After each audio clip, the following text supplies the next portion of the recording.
નમસ્તે વિદ્યાર્થી મિત્રો, ઓનલાઈન શિક્ષણમાં આપ સર્વનું હાર્દિક સ્વાગત છે. આજે આપણે ધોરણ 6 સમાજ જેમાં 11મો પાઠ ભૂમિ સ્વરૂપો જે આપણે પેજ નંબર 66 ઉપર જે આપણે જોવાનો છે. બરાબર, તો બધા જ વિદ્યાર્થી મિત્રો પોતાની પાઠ્યપુસ્તક ખોલે અને જેમાં પેજ નંબર 66 ખોલશે. બરાબર, તો સૌપ્રથમ આપણે જોયું તો આપણે પર્વતો વિશે જોયું, જેમાં 4 વિભાગો પડ્યા છે: ગેટ પર્વત, ખંડ પર્વત, જ્વાળામુખી પર્વત, અવશિષ્ટ પર્વત. તો એના વિશે આપણે વિસ્તૃત માહિતી મેળવી લીધી. હવે એના પછી જોયું એના પછીના વિડીયોમાં પર્વતોનું મહત્ત્વ, જેમાં આપણે પર્વતો વિશે શીખ્યા, જેમાં પણ પર્વતો, ઉચ્ચ પ્રદેશો, જેમાં ઉચ્ચ પ્રદેશોનું વર્ગીકરણ આવ્યું.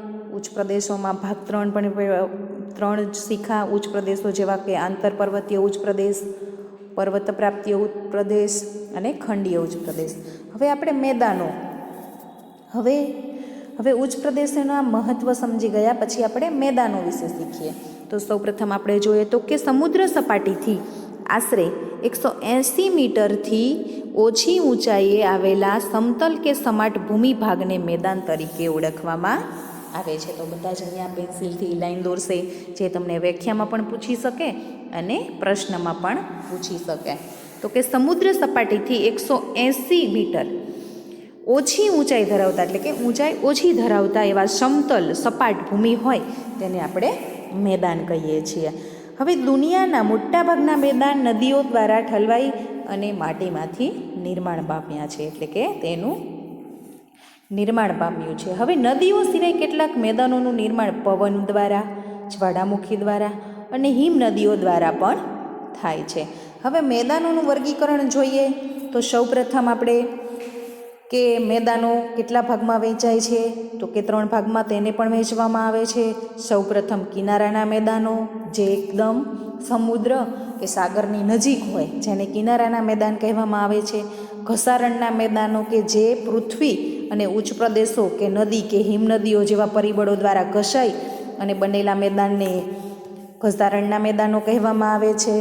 એના પછી નિક્ષેપણના મેદાનો કે જે નદી, હિમનદી, પવન વગેરે પરિબળો દ્વારા પથરાઈ અને કાંપના નિક્ષેપણથી સરોવર કે સમુદ્ર જેવા કોતરો ભરાવાથી બનતા મેદાનને આપણે શું કહીએ છીએ, તો કે નિક્ષેપણના મેદાનો કહીએ છીએ. તો આ ત્રણેય મેદાનો વિશે આપણે શીખીશું. હવે પહેલું જ જોઈએ તો કે કિનારાના મેદાનો કોને કહેવામાં આવે છે. તો સૌપ્રથમ કે જે મેદાનો નિર્માણ મુખ્યત્વે સમુદ્ર કિનારે, એટલે કે પૃથ્વીની ભૂગર્ભ હિમચાલને કારણે સમુદ્ર કિનારાના નજીકનો ખંડીય છાજલીના ભૂમિભાગ ઉંચકાય ત્યારે બનતા મેદાનોને સંરચનાત્મક મેદાન કહે છે. જો સંરચનાત્મક એટલે કે શું કીધું છે કે જે મેદાનોનું નિર્માણ સમુદ્ર કિનારે અને પૃથ્વીના ભૂગર્ભિક હિમચાલને કારણે, કે જે પૃથ્વીનું ભૂગર્ભિક હિમચાલ થાય છે તેમાં સમુદ્રના કિનારે નજીક જે ખંડીય છાજલી સર્જાય છે અને જ્યાં ભૂમિભાગ ઉંચકાય છે ત્યારે બનતા મેદાનોને સંરચનાત્મક મેદાન કહેવામાં આવે છે. હવે આવા મેદાનો મોટે ભાગે ભૂમિખંડના કિનારે જોવા મળે છે. જો ભૂમિખંડો, જે આપણે ખંડો વિશે આગળ શીખી ગયા, એ બને ત્યાં સુધી ભૂમિના જ્યાં ખંડો હોય છે ત્યાં વધારે જોવા મળે છે તેના કિનારે. હવે મેક્સિકોના અખાતના કિનારે ફેલાયેલા સંયુક્ત રાજ્ય અમેરિકાના દક્ષિણ પૂર્વમાં આવેલા મેદાન તેનું ઉદાહરણ છે. તેના ઉદાહરણ તરીકે આપણે જોઈએ તો કે અમેરિકાના દક્ષિણ પૂર્વમાં આવેલા મેદાન એનું ઉદાહરણ છે. હવે જમીનના તળિયે ઘસાવાના કારણે પણ આવા મેદાનનું નિર્માણ થાય છે. જે જમીનનું તળિયું છે એ ઘસાઈ જાય એને કારણે બનતા મેદાનનું આ નિર્માણ થાય છે. અને ઓસ્ટ્રેલિયાનું મધ્યનું મેદાન આ પ્રકારે નિર્માણ પામ્યું છે. ઓસ્ટ્રેલિયાનું મેદાન છે તે આવી રીતે જ નિર્માણ પામ્યું છે. હવે ઘસારણના મેદાનો, જે પૃથ્વી સપાટીની સતત ઘસારણની પ્રક્રિયા ચાલતી રહે છે, જેનાથી લાંબા ગાળે પર્વતો કે ઉચ્ચ પ્રદેશો કે નદી, પવન અને હિમનદી જેવા પરિબળો દ્વારા ઘસાઈને મેદાન બને છે. શેના દ્વારા ઘસાય છે, તો કે અમુક લાંબા ગાળે જો પર્વતો જે પીગળી જાય છે તેના કારણે જે નદીઓ, અમુક નદીઓ છે એ વહેતી બંધ થઈ જાય છે. પવનો, જે હિમ નદીઓ છે, જેના દ્વારા ઘસાઈ અને ફળદ્રુપ મેદાન બને છે. આવા મેદાનો સંપૂર્ણપણે સપાટ બનતા નથી. જો જે ઘસારાથી થાય છે કે જ્યાં ઘસાય ત્યાં અતિ ઘસાઈ જાય છે, ના ઘસાય ત્યાં ઊંચું રહે છે, તો કે આવા મેદાનો જોઈએ તો સપાટ બનતા નથી. પણ જો નદી કે કિનારાના દ્વારા બનતા મેદાનો છે જે સપાટ બને, કારણ કે એનો પ્રવાહ એક જ ધારો વહેતો હોય ને, એટલા માટે એના મેદાનો કેવા બને છે? સપાટ બને છે. તો જોઈએ તો શું કીધું છે કે આવા મેદાનો સંપૂર્ણપણે સપાટ બનતા નથી. નક્કર ખડકોની ટેકરીઓ વચ્ચે વચ્ચે જોવા મળે છે. કેવી? ખડકોની ટેકરીઓ વચ્ચે જોવા મળે છે. અને ઉત્તર કેનેડા અને પશ્ચિમ સાઇબિરિયાના મેદાન ઘસારણથી નિર્માણ પામ્યા છે. જો કેના કીધા કે ઉત્તર કેનેડાના અને પશ્ચિમ સાઇબિરિયાના મેદાનો જે આવી રીતે નિર્માણ પામ્યા છે. અને આ ઘર્ષણ દ્વારા બનેલા મેદાનોને આપણે પેની પ્લેન પણ કહે છે. જો પરીક્ષામાં પૂછાઈ શકે કે ઘસારણ દ્વારા બનેલા મેદાનોને આપણે કેવા મેદાનો કહીએ છીએ? તો કે પેની પ્લેન મેદાનો કહીએ છીએ. બરાબર. હવે ત્રીજું જોઈએ તો કે નિક્ષેપણના મેદાનો, કે જે નદી અને હિમનદી, પવન વગેરે પરિબળો દ્વારા પથરાયેલા કાપના નિક્ષેપણથી સરોવર કે સમુદ્ર જેવા કોતરો ભરાવાથી આવા મેદાનનું નિર્માણ થાય છે. શું કીધું છે? કે નદી, હિમનદી, પવન જેવા પરિબળો પથરાઈ અને કાપના નિક્ષેપણથી જે સરોવર અને સમુદ્રમાં કોતરાય છે, આવા મેદાનને આપણે કેવા મેદાનો કહીએ છીએ? તો કે નિક્ષેપણના મેદાનો કહીએ છીએ. તેથી તેની નદીકૃત કે કાપના મેદાન પણ કહેવામાં આવે છે. જો કાપ, વધારાનો કાપ જ્યાં ભરાઈ રહે તેને કાપના મેદાન પણ કહેવામાં આવે છે.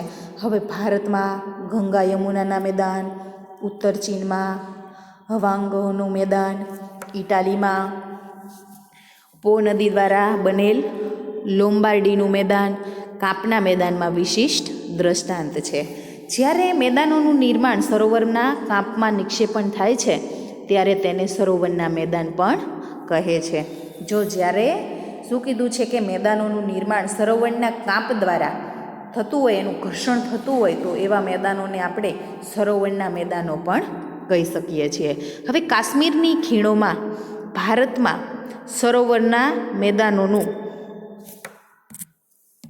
શું કીધું છે કે કાશ્મીરની ખીણોમાં ભારતના સરોવરના મેદાનોનું ઉદાહરણ છે. જો કાશ્મીરનું મેદાન છે એ ભારતના સરોવરમાંથી બનેલું મેદાન છે, જે આપણું ઉદાહરણ છે. હવે મેદાનોનું શું મહત્ત્વ છે તેના વિશે જાણી લઈએ.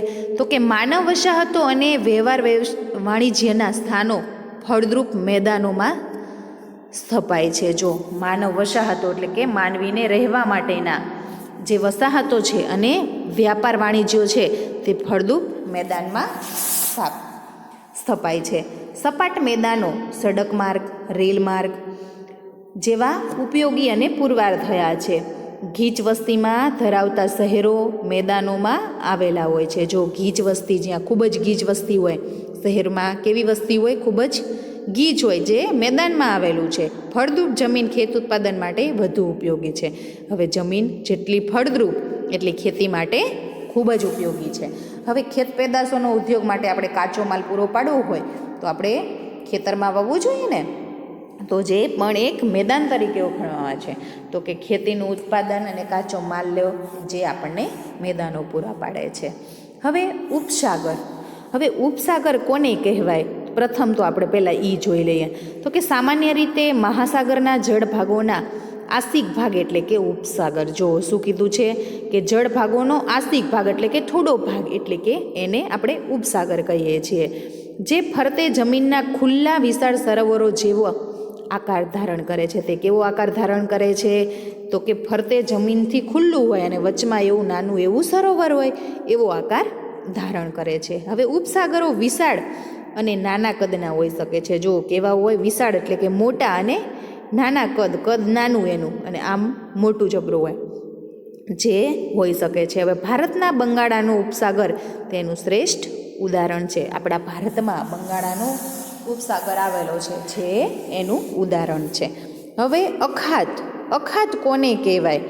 તો જોઈએ તો કે જ્યારે કોઈ જળ વિસ્તાર ત્રણ બાજુથી ભૂમિથી ઘેરાયેલો હોય તેને આપણે અખાત કહેવાય છે. જો કે ત્રણેય બાજુથી ભૂમિ એટલે કે જમીન હોય અને એક બાજુ પાણી હોય એવા ભાગને અખાત કહેવાય છે. હવે ઉદાહરણ તરીકે આપણે જોઈએ તો ખંભાતનો અખાત જોયો છે અને કચ્છનો અખાત, બે અખાતો આપણા આવેલા છે ભારતમાં. હવે ભૂમિશીર, ભૂશીર કોને કહેવાય તો કે ભૂશીર એટલે કે ભૂમિનો લંબાત્મક છેડો જે જળ ભાગમાં ફેલાયેલો હોય છે, જેને સમુદ્ર રેખા તરીકેની સંજ્ઞા પણ આપી શકાય છે. જે શું કીધું કે ભૂમિનો લાંબો છેડો એટલે કે ખૂબ જ લાંબો છેડો હોય જે જળ ભાગમાં ફેલાયેલો એટલે કે જળ વિસ્તારમાં, જળ પાણીમાં જેમ લાંબો છેડો હોય એવા સમુદ્ર હોય જેને આપણે સંજ્ઞા કઈ આપી શકીએ છીએ કે ભૂશીરની સંજ્ઞા. દાખલા તરીકે આપણે ભારતમાં જોઈએ તો કન્યાકુમારીનો ભૂશીર આવેલો છે અને કેપ ઓફ ગુડ ઓફ એ આફ્રિકામાં આવેલો ભૂશીર છે એક, જે તેના ઉદાહરણો છે. હવે ટાપુ કોને કહેવાય કે જે ભૂમિભાગની ચારે બાજુ જળ વિસ્તારથી ઘેરાયેલા હોય અને ટાપુ તરીકે ઓળખવામાં. જો ચારે બાજુ જમીન હોય અને વચ્ચે ટેકરો હોય એને આપણે ટાપુઓ કહીએ છીએ.